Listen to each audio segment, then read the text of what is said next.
So after plec, then guitars go into color prep. They get their final sanding and then wood filling. Wood filling is a paste wood filler that has the viscosity of pudding, and that packs the pores, so when we lacquer it, we don't just shrink into the grain. Okay. And then on transparent colors, we'll tint the wood filler to stain it and accent that grain. They go up on the carousel to free up floor space and dry. Heat rises, so they cure quicker, Okay. but they still have to dry for 8 hours before we can pull them down and then send them into finishing. Wow, that is so cool.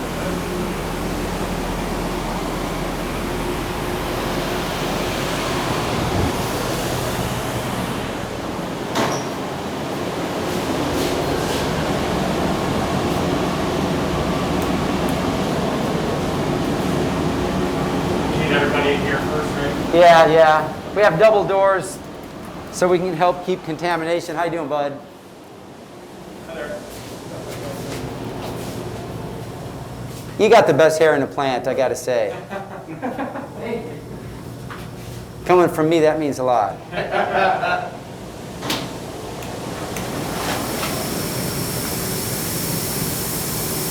Now you're gonna smell nitrocellulose. Oh yeah. I'm kind of desensitized to it, but I know every time I bring people in, when we walk through that door, they notice it. Well, So yeah, everything we do is true nitrocellulose lacquer. You know, it's what we've always used, except in the very, very, very early Orville days when we're still using varnish. But all the historic models, you know, since from the 20s on have been nitrocellulose lacquer. We feel it's the best instrument finish. It provides a gloss and patina, you know, as it ages, Yeah. and it's very thin, and as it ages, it becomes more brittle, it's more resonant, so it doesn't just encapsulate the guitar and inhibit resonance.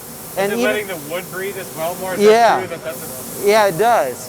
You know, it's very thin. We try to maintain no more than 10 mils of thickness. Okay. So we don't want it, you know, you could put just tons on, but, you know, that's not good. The more finish you put on, the more it's going to inhibit the resonance, and then it won't give that clarity. Okay. And so you want to make sure you have it thick enough to look good and be durable, but not too thick. Sure.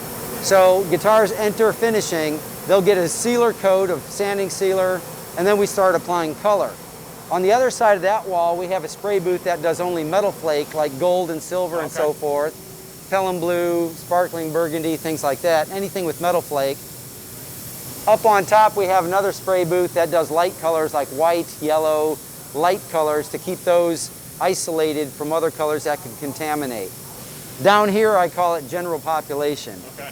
So we'll do all our sunbursts and all that down here. Yeah. How you doing, George?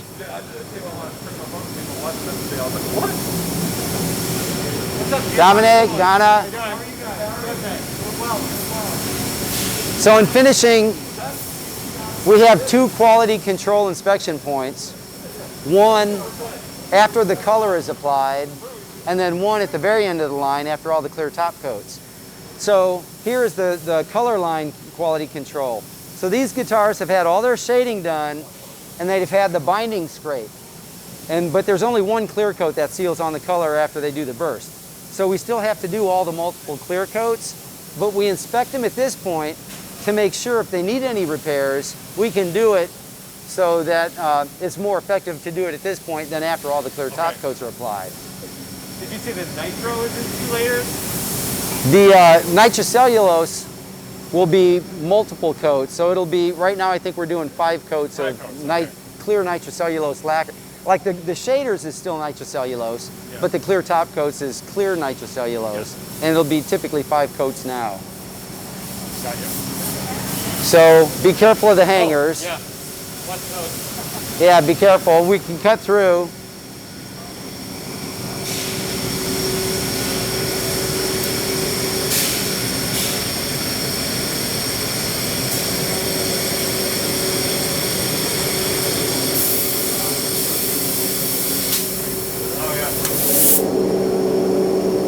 We caught him at a good time. Oh, perfect. Hey, could we film you? Wow. Hang on. Make sure we get the cameras rolling. Thank you, sir. So he's going to start a sunburst. He's going to spray that center yellow, right? Yeah. So that's yellow transparent shader.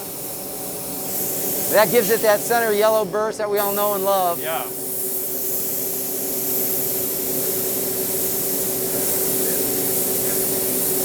Wow. And then inside, there's a color code that tells him what color that burst is going to be, or whatever shade he's doing. And then if you look, you see all the different spray guns. Yes. So he'll look inside that pickup pocket and then grab the appropriate gun and start the finishing process. Wow. That's a skill right there. Oh my God.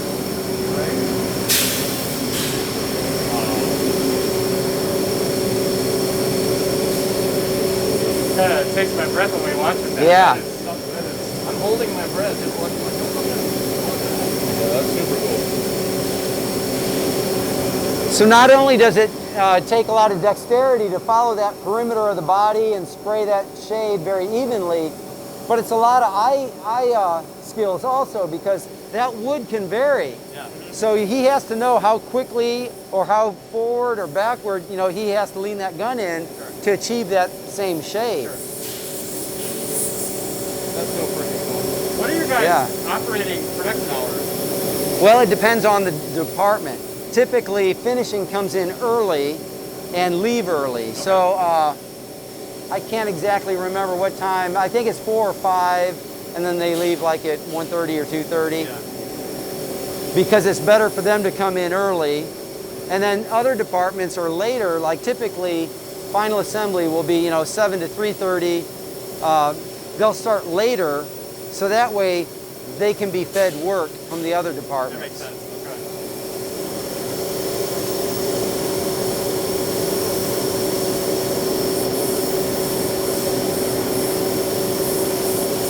How long has that guy been doing this job? Actually, he's one of the newer guys. Is he? Oh, yeah.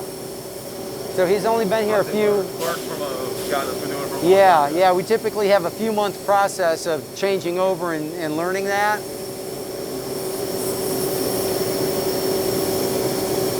That's a big body Les Paul. That's the standard Les Paul.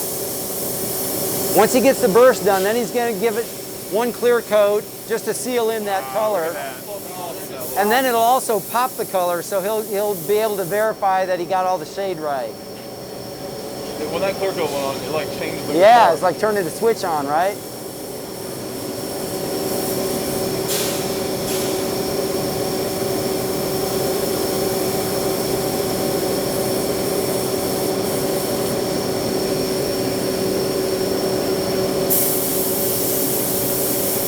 What type of Les Paul will that also be? Will that be a standard? Or? Yeah, that's a Les Paul standard. Let me look inside. Oh no, that's a tribute, I'm sorry. Oh, tribute. Yeah. I was thinking it was bound, but it's not. So there again, that'll tell you the skew. So the skew is in there, and then the color code. Okay. That is so dude, how cool. I did my first sunburst in 1980. Wow. And I'm still proud. I can still do a good sunburst. But you saw how quick he can throw that down, right? Yeah. Like in 30 seconds. It'll take me 5 minutes because I don't do it all day, every day. Wow. So I'll do it. I'll take a pass and I'll stand back and look at it and squint and then do another pass, right? But that just goes to show you, you build up that repetition, you know, and muscle memory, and you can just blaze through it. It almost seems like something that has to be that flowing automatic movement. Like if you stop and think about it, you're gonna Right. It's too late. Yeah. Oh, if you stop, now you're going to have a hard stop and start line. You're not going to be able to make up for that. Yeah. That was incredible. Thank you. So that's where you have to have skilled people, right? Yeah. Thank you. So you have skilled people doing what skilled people need to do. So then when it comes time to the clear coat, the clear is just building multiple coats of clear, right? So what we do there, you know, here if you notice the guitars are hanging by an eyelet on the butt end of the guitar. When we put clear coats on, then we take it over here. Now they're hanging by the headstock. And you see that wire dangling from the hanger to the truss rod. This is an electrostatic process that's normally only used in metalworking, like automotive. So the guitar is given a low voltage electrical charge, Really? and the finish is an opposite low voltage, and it attracts. Really? So now we can automate this. So if you look inside the booth, you see 3 spray heads like that. Yeah. So Oh, wow. there's not a person in there, it's all automated. Zach, you said that blue cable is an electro charge that pulls the finish to the car. It's kind of like powder coating, right? Yeah, exactly right. So that's typically only done in metal, but we're able to use it here because that truss rod spans the length of the guitar or the neck, and that still allows us even to use it on the body. There's enough charge throughout there.